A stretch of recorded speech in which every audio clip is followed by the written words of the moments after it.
সার আমদানিতে অনিয়ম ও দুর্নীতির সংবাদ প্রকাশের জেরে গণমাধ্যম কর্মীদের হুমকি দেওয়ার প্রতিবাদে কৃষি সচিব এমদাদ উল্লাহর বিরুদ্ধে বিক্ষোভ সমাবেশ করেছে বৈষম্য বিরোধী সাংবাদিক সমাজ।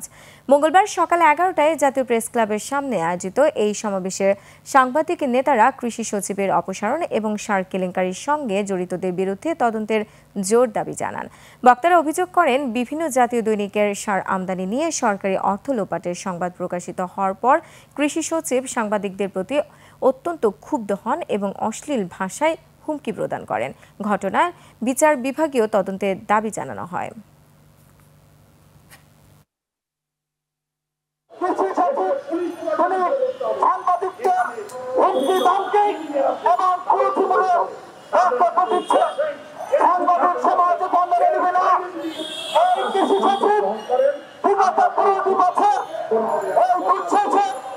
নির্যাতন নিপীড়ন এবং বাংলাদেশের গণতন্ত্র হরণের জন্য